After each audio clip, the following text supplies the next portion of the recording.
Hi everyone, another update coming your way, and yeah, it's coming inside my truck. Why? Because anybody who is sat in this truck knows that these seats are very comfortable. So if you're watching this video, leave a little comment below if you sat in the vehicle because of a children's ministry or community is when I was driving around, or youth outreach, or even just as a friend, road trips or anything. They're super duper comfortable. Actually, you know what's the most uncomfortable seat in this truck?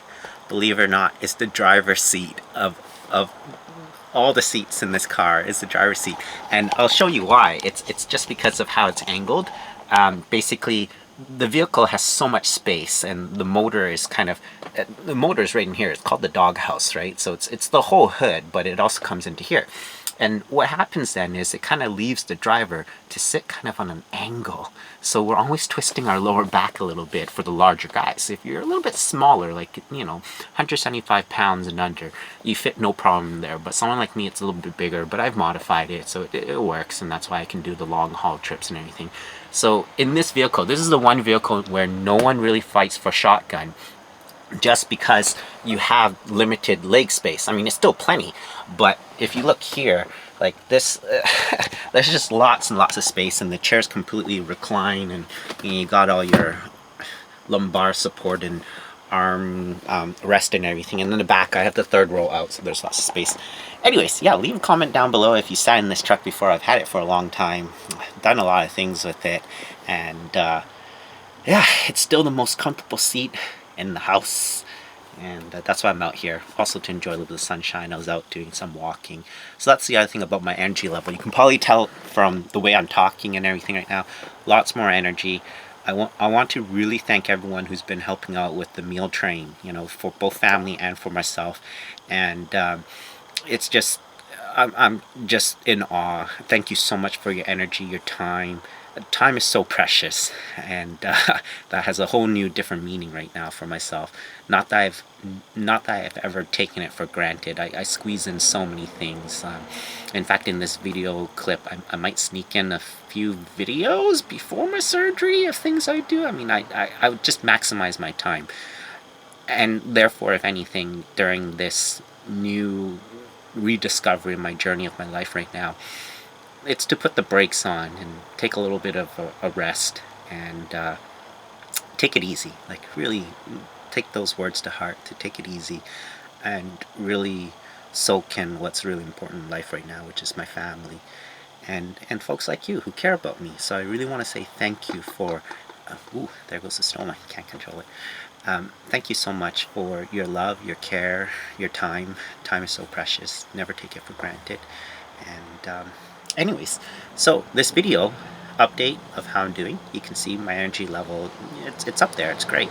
And I'm really trying to stomach a lot of solid food, whatever I can, without causing my stomach an issue, because it's still relatively new. And I had some sutures removed. I'll insert a video about that. So it's feeling a lot better now, and I think it's going to start shrinking in size, which is great, and I'll really appreciate that. I did have some pain in my small intestine to the stoma for a little while, but it's disappeared, so it was like maybe a good 6 to 8 hours, but I don't know what was causing it. Anyways, the other update I have, chemo.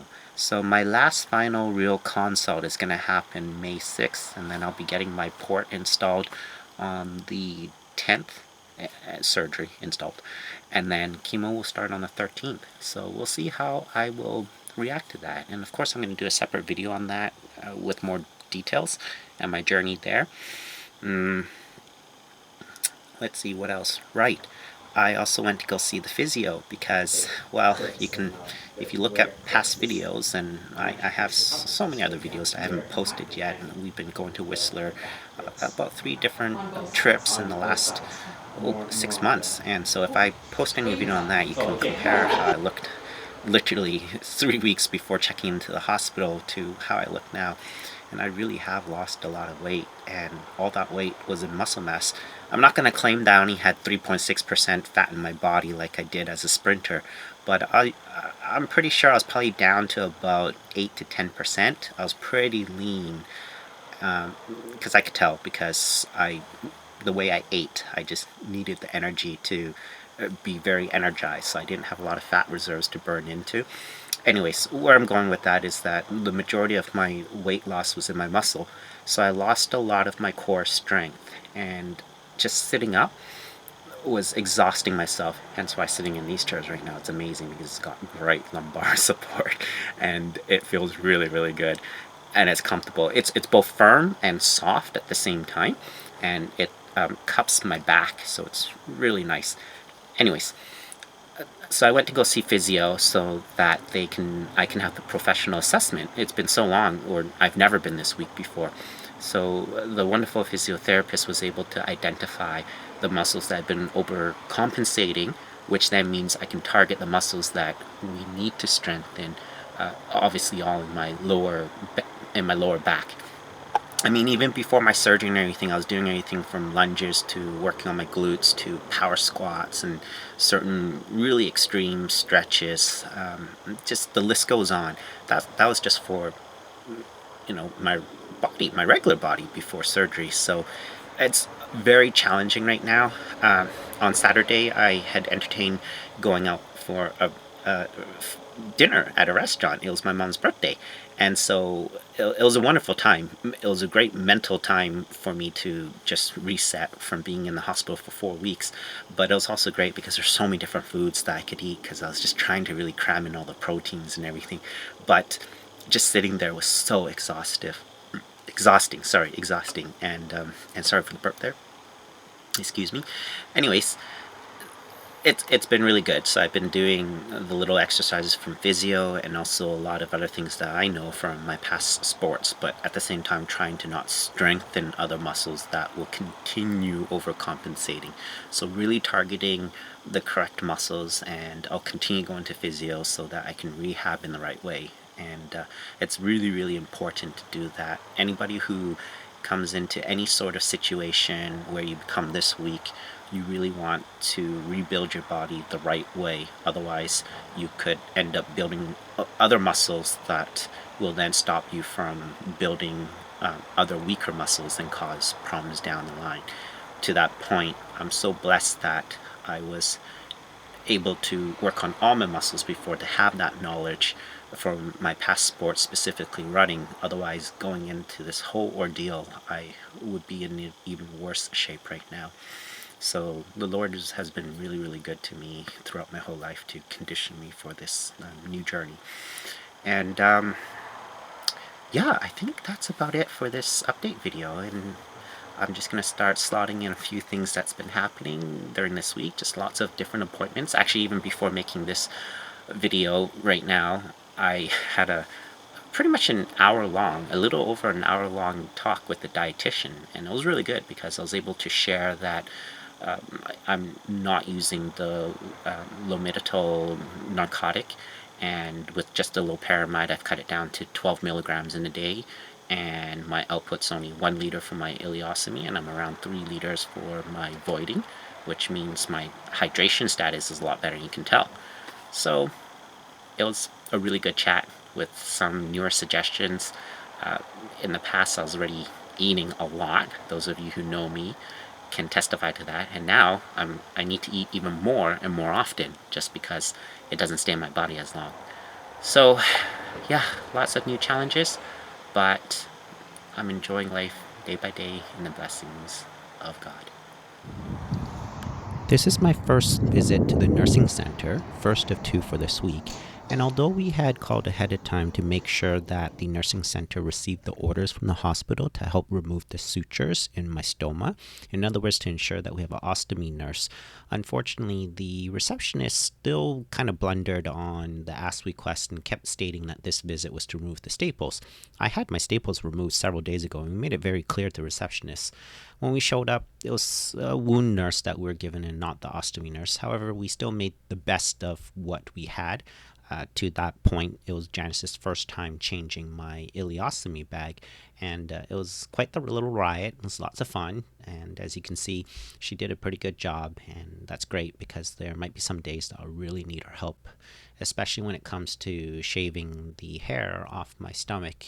I think I'll be able to do it, but when it gets really close to the stoma, it'll be hard to see. I might just maybe find a little small mirror so I can try to do it by myself.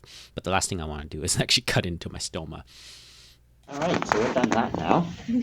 How's your experience? It was all right. It was all right. That's all she's going to say. All right, then. After 4 weeks in the hospital and also not knowing how chemo would affect my gums and my teeth, I figured it'd be wise to go get my teeth cleaned. I have my clean teeth now ready for chemo, and there's my wonderful hygienist Shivani, who I've been going to for many, many years. So, Hi guys. shout out to Arnwood Dentist. Here I am just reminding myself of all the things I wanted to build in the backyard, like a deck, gazebo, and patio grill covering before my appendicitis. But I'm going to be positive. As I get a handle on my health and energy, I'm still going to be able to do it. I'm just going to do it slower, and instead of being creative and doing anything by myself, I may have to reach out for a little bit of help, right? Janice here is kind of grilling me on my thoughts, but she knows there's no point in stopping me.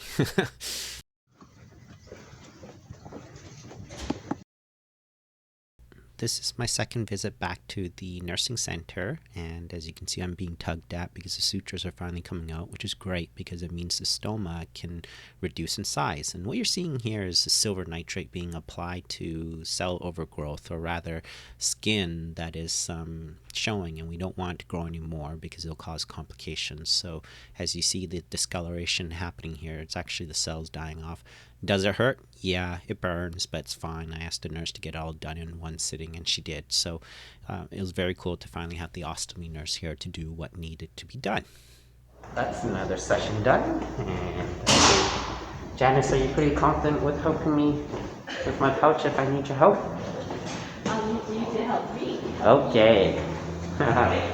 So one of the biggest challenges I'm probably going to have with my ileostomy and the pouches and everything is that most likely the hair growth and the sensitivity of needing to be able to, hello, thank you, and the sensitivity of needing to shave it off, and the growth, because we were just here on Sunday when we shaved it off, and today when we checked it, it was about 1.5 centimeters in length already. So maybe I might just try to leave it, because my tummy hair, as far as I remember, it doesn't keep growing like my head hair. So it just grows to a certain length, and then hopefully it'll stop. So maybe we'll just leave it and see how sensitive I get. So yeah, I didn't bother shaving this before the appointment. But anyways.